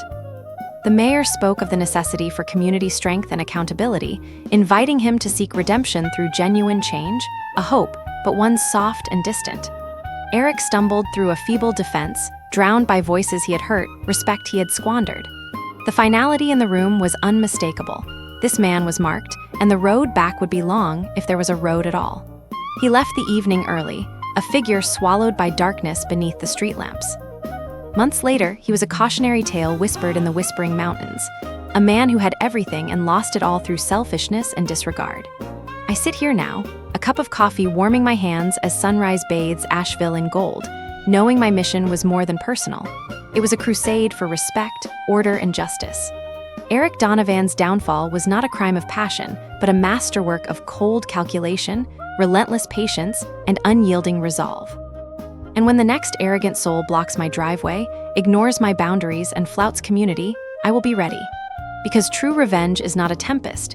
It's the slow, inevitable collapse of everything undone in plain sight, but unseen until it's too late. And I am its quiet architect. I've come to understand that revenge is not a wild storm. It's a slow-burning fire, one that consumes everything in its path with a warmth that doesn't soothe but suffocates. Watching Eric Donovan's descent from the arrogant neighbor who blocked my driveway without a second thought to a hushed, almost invisible ghost wandering the streets of Asheville has been nothing short of a grim, calculated masterpiece. Every move I made was purposeful, methodical, each designed to strip him of the power he once wielded carelessly. And yet, even as seasons shifted and the mountain air grew warmer, I knew the final acts of this long campaign were still to come. Because true revenge never ends with just the fall. It demands the total annihilation of ego, reputation, comfort, and sanity. After the neighborhood meeting where Eric was publicly confronted by our community and local officials, his presence in our lives dwindled but did not disappear entirely. He transformed into a recluse, retreating further into his apartment, which had become more cave-like with each passing week. Windows curtained shut, lights off for days at a time, and sporadic noises that neighbors whispered about but avoided. His isolation wasn't just physical, it was psychological, a prison crafted by his unraveling mind and the relentless pressure I had orchestrated. But the thing about prisons built from doubt and shame is they're often the most torturous, and I intended to ensure his captivity was absolute.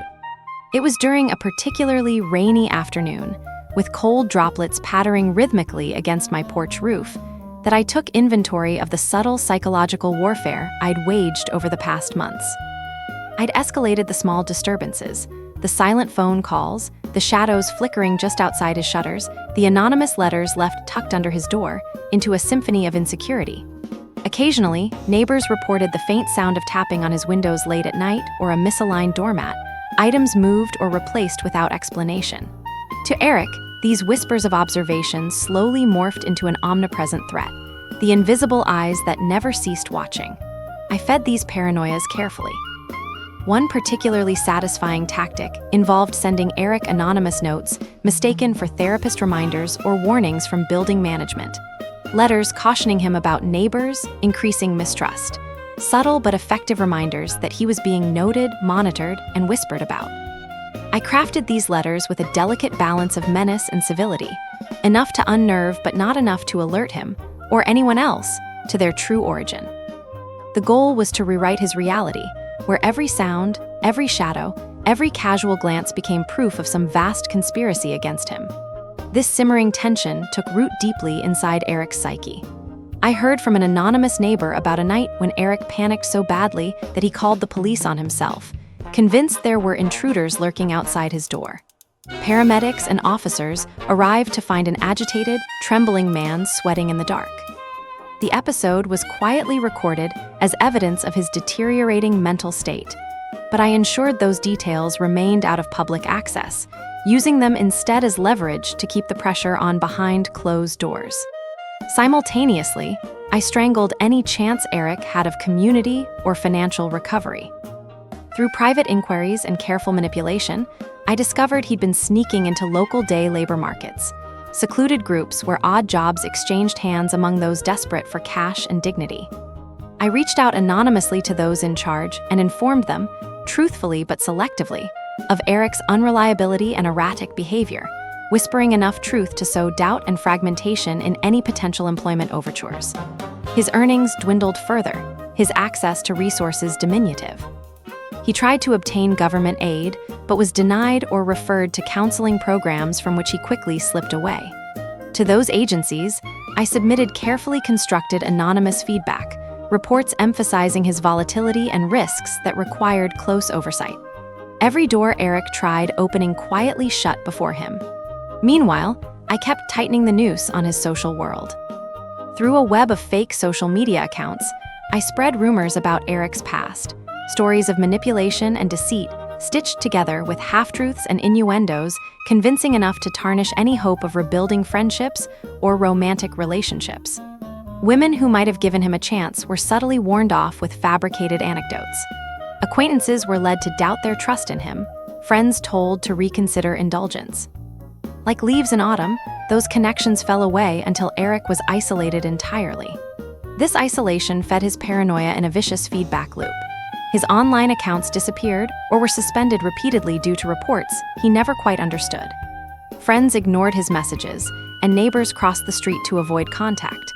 The man who once smiled confidently as he sprayed cologne before a date at the end of my driveway now retreated beneath a veil of shadows, afraid even to be seen.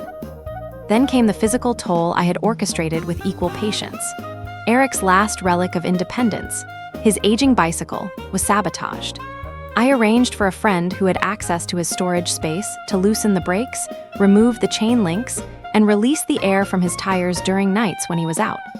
The damage was subtle enough to seem like neglect, but effective at ensuring Eric's mobility stayed fractured. He found himself stranded, dependent on unreliable ride services already lost to him through previous sabotage. In moments when he tried to race against the collapsing chaos, the desperate bids to contact family, attempts to secure odd jobs, and fleeting fragments of hope, I delivered the cold, final brushstrokes.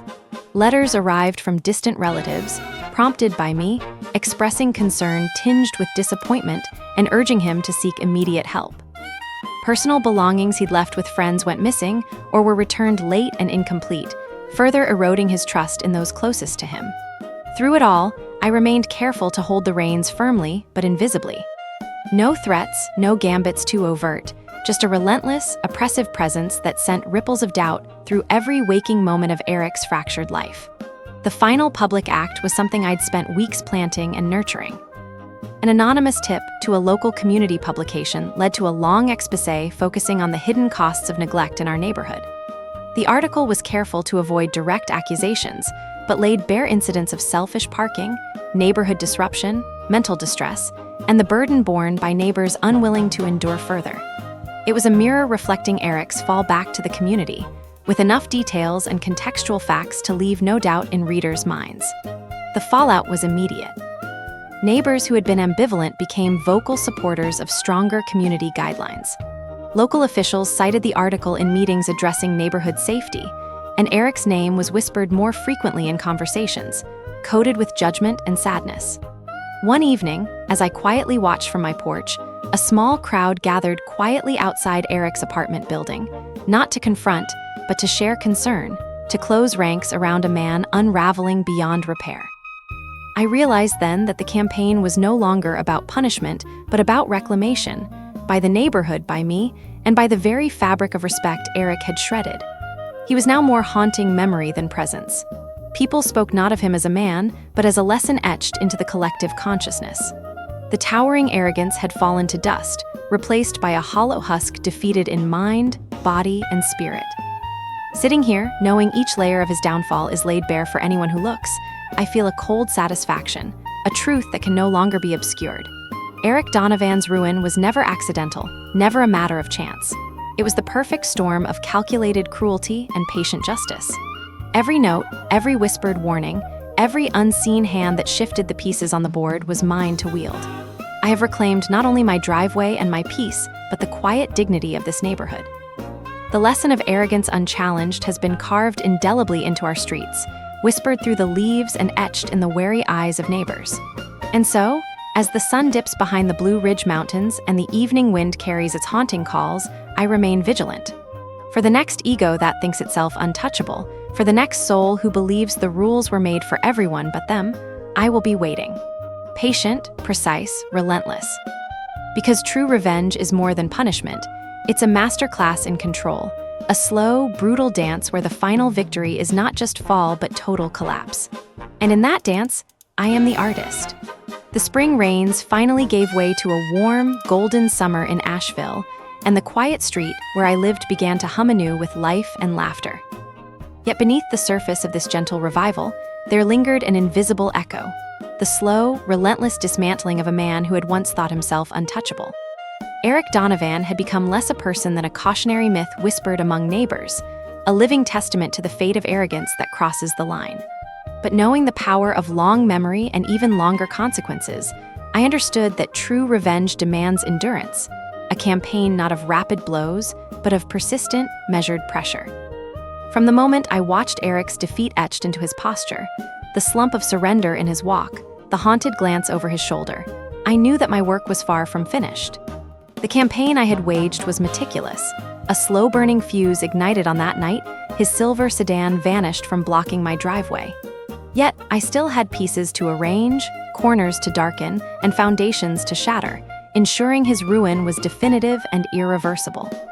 The first of these efforts targeted Eric's dwindling grasp on independence. He had sold his car out of necessity and desperation, but I soon discovered he relied heavily on a local rideshare service to navigate the city.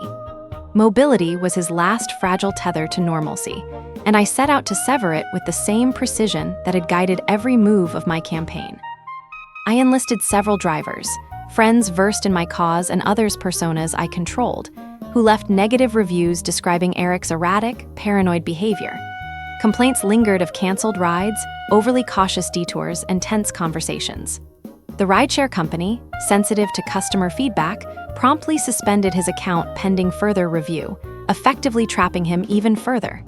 With Eric's movement stifled, isolation deepened its grip. He retreated inside his apartment, which had become a fortress of shadows and silence. Drawing on my network of neighbors and building staff, I orchestrated a series of subtle pressures, anonymous tips about late-night disturbances, misplaced packages, and minor but ongoing noise complaints nudged management toward formal warnings. The building manager, a keenly perceptive woman named Linda, increased her presence, accompanied by security patrols whose quiet visits unsettled Eric further. Small objects would be found misplaced outside his door, a frayed scarf, a ringing cell phone left unattended, a weathered note asking, "Are you truly alone?" All designed to seed paranoia without detection. Eric's paranoia blossomed like a toxic flower. Neighbors reported him pacing in the hallways in the dead of night, muttering to himself, sometimes shouting in confusion and fear. He called the local police not once but twice, convinced there were intruders stalking him. Yet both times, nothing was found, leaving officers puzzled but concerned. These episodes became increasingly frequent, a dark ballet of eroding sanity. Meanwhile, I intensified the assault on his already fragile financial and social standing.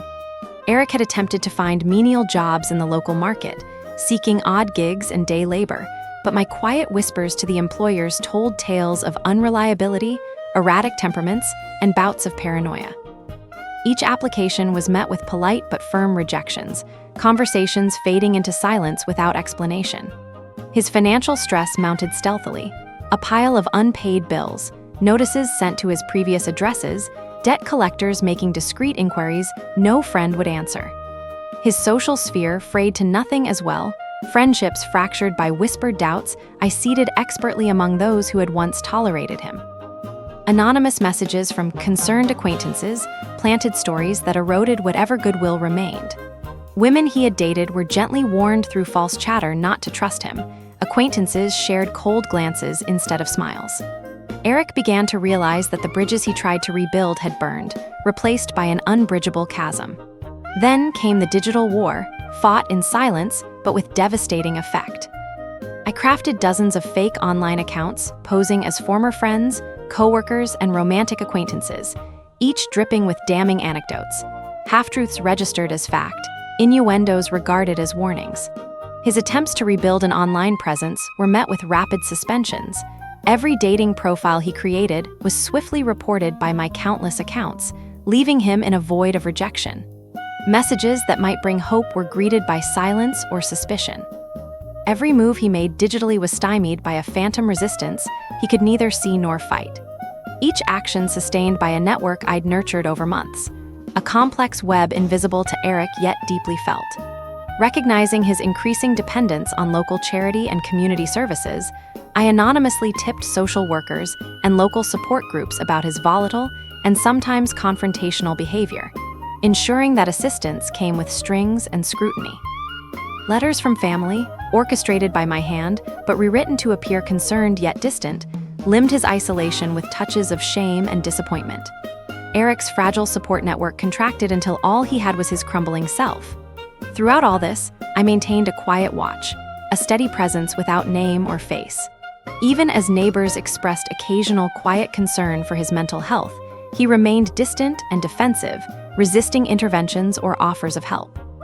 His life was a slow erosion under the weight of invisible forces he could neither name nor escape. Then came the night I had long planned, the evening that would seal his public and social ruin in a spectacle impossible to ignore. A local community center was hosting a public forum, an event officially about neighborhood safety, respect, and cooperation. Months prior, I had quietly disseminated invitations to every household, but ensured special attention was paid to Eric. He arrived that night nervous, trying to play a hushed role of contrition. The room was filled with neighbors, city officials, and community leaders, all bearing collective memories of a man who had once disregarded boundaries with reckless arrogance. One by one, speakers rose. Mothers shared stories of blocked fire lanes. Elderly neighbors recounted nights of unbearable noise and fear. City planners detailed the costs of selfish behavior and the importance of community trust. When Eric took the microphone, his voice shaky and breathless, he attempted to plead for forgiveness or at least understanding. But his words fell flat, drowned by the weight of shared experience and unspoken judgment. The mayor, poised and firm, extended a hand for redemption, but only through sustained effort, accountability, and measured change. The crowd's murmured applause was polite but laced with finality. The room's atmosphere was thick with the awareness that the man before them was no longer the person they might have tolerated or ignored. He was a marked example, a public lesson in the cost of entitlement unchallenged. Eric left the forum early, swallowed by the night and the burden of his own unraveling. The months that followed saw him slip further from public view until he became a ghost, the whispered subject of neighborhood caution rather than the confident player he once was. As I sit here now on my porch, bathed in the fading light of the mountain sunset, I sip slowly on a warm cup of coffee and think about what this victory has meant. It was never about petty revenge or simple retribution. It was about restoring balance in a community marred by one man's selfishness, in the life stolen behind blocked driveways, and in the quiet dignity that comes from standing up for what is right. Eric Donovan's ruin was a complex work, a tapestry woven with patience, careful precision, and relentless determination. It's a reminder that arrogance, when left unchecked, invites a reckoning calibrated not in moments but over months and years. And so I remain vigilant, a quiet guardian of these Asheville streets, ready to act when entitlement threatens the peace.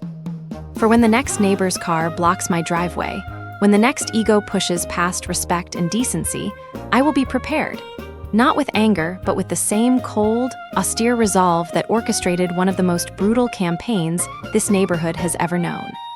Revenge is a long game, and I intend to play it with unfaltering mastery.